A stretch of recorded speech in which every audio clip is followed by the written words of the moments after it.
If I were to embody the traditional concept of Satan as a tempter and misleader, my strategies would likely focus on exploiting human desires, weaknesses, and the inherent complexities of morality. Here are some approaches I might take: subtle suggestion and doubt.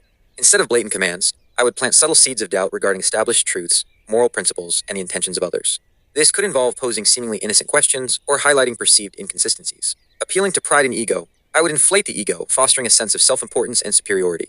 This could lead individuals to disregard advice, act selfishly, and believe they are above rules or consequences, promising forbidden knowledge and power.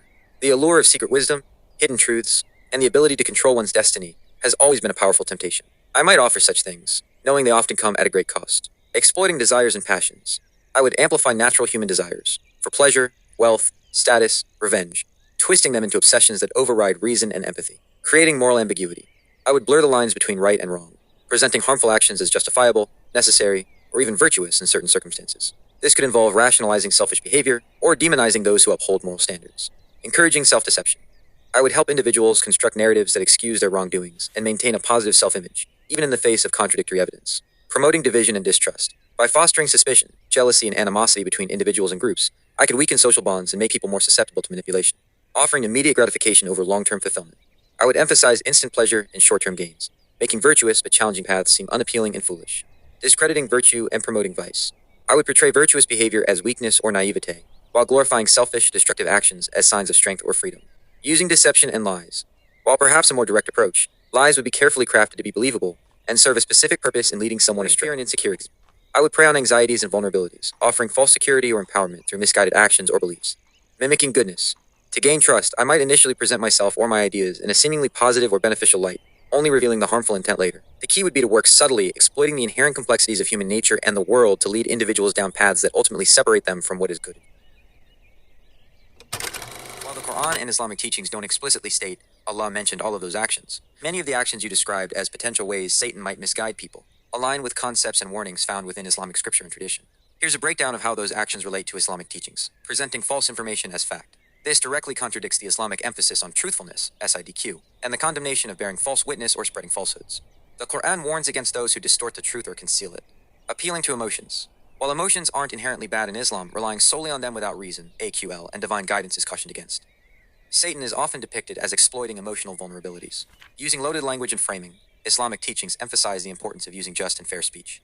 Manipulative language and framing would be seen as contrary to this principle. Creating echo chambers. The Quran encourages seeking knowledge and engaging with diverse perspectives. Isolating oneself in echo chambers that reinforce existing biases would hinder the pursuit of truth. Attacking credibility, ad hominem. While evaluating the trustworthiness of individuals is important, attacking their character instead of addressing their arguments is generally discouraged in favor of focusing on the truth of the matter. Using logical fallacies, Islam values sound reasoning and critical thinking. Employing deceptive arguments would be seen as a way to mislead people from the truth. Exploiting biases. Overcoming personal biases and striving for objectivity are important aspects of Islamic ethics. Giving in to harmful biases can lead to injustice and misguidance. Creating a sense of urgency or scarcity, while acting promptly on good deeds is encouraged. Creating artificial urgency to manipulate decisions for harmful purposes would be contrary to Islamic principles of deliberation and seeking counsel. Using misleading visuals or statistics, deception through any means, including visual or statistical manipulation, is considered a form of lying and is forbidden in Islam. Impersonation or creating fake identities, deceit and misrepresentation are generally prohibited in Islamic ethics. Spreading conspiracy theories. While acknowledging the existence of evil and hidden agendas, spreading baseless conspiracy theories without evidence can lead to mistrust, division, and misjudgment, which aligns with Satan's aims. Exploiting desires and passions. The Quran warns against following one's base desires, hawa, without the guidance of reason and revelation, as this is a primary way Satan leads people astray. Creating moral ambiguity. Islam provides clear guidelines on right and wrong. Blurring these lines to justify wrongdoing is a tactic attributed to Satan. Encouraging self-deception. Islam emphasizes self-reflection and accountability. Deceiving oneself prevents repentance and correction. Promoting division and distrust, unity, ummah, and trust are highly valued in Islam. Sowing discord and suspicion within the community is seen as a destructive act. Offering immediate gratification over long-term fulfillment. Islam encourages prioritizing the eternal rewards of the afterlife over fleeting worldly pleasures when they conflict with divine guidance. Discrediting virtue and promoting vice. This is a core theme in the portrayal of temptation in Islamic texts, where Satan seeks to make evil appealing and good seem difficult or undesirable. Using deception and lies, lying, Kid HB, is explicitly forbidden in Islam and is considered a major tool of Satan. Exploiting fear and insecurity. While acknowledging natural human emotions, Islam encourages reliance on God and discourages succumbing to fear and insecurity in a way that leads to harmful actions. Mimicking goodness, hypocrisy, nifaq, where one outwardly shows goodness but harbors evil intentions, is strongly condemned in Islam. In summary, while the Quran and Sunnah may not list these specific actions in the exact way you phrase them, the underlying principles and warnings against deception, manipulation, following desires, and straying from truth and righteousness directly address the essence of these tactics as methods of misguidance attributed to Satan. Islamic teachings provide a comprehensive framework for recognizing and resisting such attempts to be led. Why you might feel that way, especially if you find the teachings and principles of Islam to be compelling and resonate with you. The reasons why many people don't follow Islam are complex and varied, stemming from a wide range of personal, social, cultural, and intellectual factors. Here are some of the key causes. 1. Lack of awareness and understanding, limited exposure. Many people in the world have limited or no accurate exposure to Islam.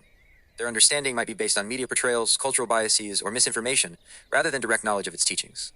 Misinformation and stereotypes, negative stereotypes and inaccurate portrayals of Islam in the media or by certain individuals can create a distorted image and deter people from exploring it further.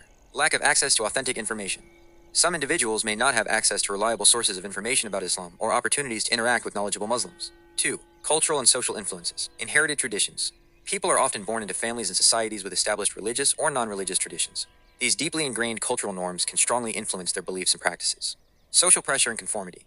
Choosing a different path from one's family or community can lead to social isolation, disapproval, or even persecution in some contexts. Secularism and materialism.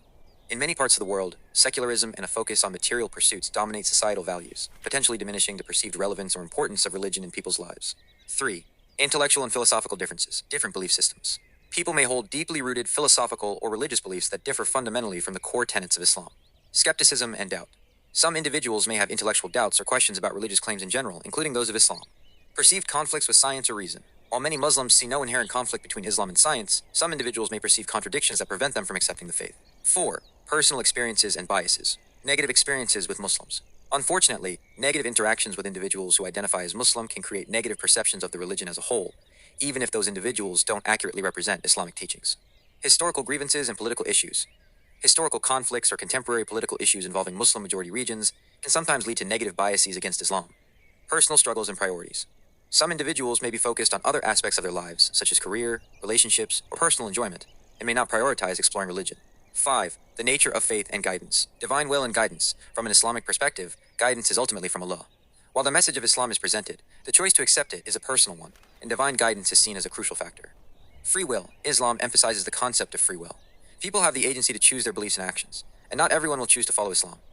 The test of life. Some Islamic teachings describe life as a test, and differing beliefs and paths are part of this test. In conclusion, the reasons why many people don't follow Islam are multifaceted and interconnected.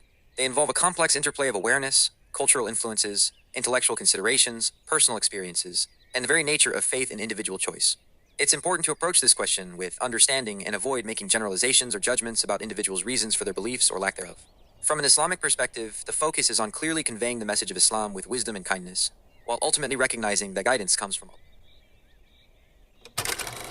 Becoming a Muslim can lead to a life that is perceived as positive by the individual who embraces the faith, although it's important to understand that positive is subjective and depends on individual values and perspectives.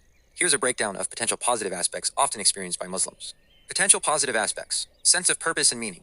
Islam provides a comprehensive framework for life, offering answers to fundamental questions about existence, the purpose of life, and the afterlife. This can bring a deep sense of meaning and direction. Strong moral and ethical framework. Islam offers clear guidelines for behavior, emphasizing honesty, justice, compassion, forgiveness, and kindness. Following these principles can lead to more ethical and fulfilling interactions with others, and a stronger sense of personal integrity. Spiritual connection and inner peace. Prayer, salah, remembrance of God, dhikr, and reading the Quran are central to Islamic practice.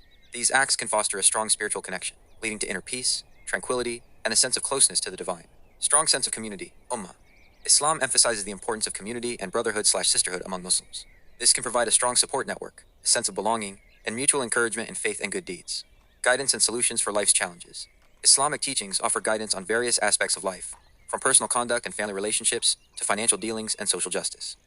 Muslims can find comfort and direction in these teachings when facing difficulties. Hope and optimism. Islam provides a strong belief in God's mercy, forgiveness, and ultimate justice. This can foster hope and resilience in the face of adversity. The belief in a rewarding afterlife for those who strive to live righteously can also provide comfort and motivation. Improved self-discipline. Practices like fasting, psalm, and regular prayer require self-discipline, which can extend to other areas of life, fostering better habits and self-control. Focus on gratitude and contentment. Islam encourages gratitude, shukr, for God's blessings and promotes contentment with what one has. This can lead to a more positive outlook and reduce feelings of envy or dissatisfaction. Emphasis on justice and social responsibility. Islam strongly emphasizes justice, fairness, and caring for the less fortunate through charity, zakat, and other acts of social responsibility. This can lead to a more engaged and meaningful role in society, personal transformation, and growth. Embracing Islam often involves a conscious effort to improve oneself morally and spiritually, leading to personal growth and positive change in behavior and character. Potential challenges, not necessarily negative, but adjustments. Adjusting to new practices, incorporating daily prayers, fasting, and other Islamic practices into one's routine requires commitment and adjustment.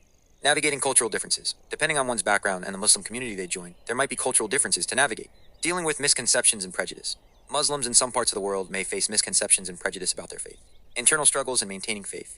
Like followers of any faith, Muslims may face internal struggles in adhering to religious principles and maintaining their faith. Conclusion. For an individual who sincerely embraces Islam and strives to live according to its teachings, the experience is often deeply positive, bringing a sense of purpose, peace, community, and moral clarity. While there might be adjustments and challenges, the overall impact on the individual's life, from their own perspective, is generally seen as beneficial and enriching. However, it's crucial to remember that individual experiences can vary, and the positive aspects are realized through sincere effort and understanding of the faith.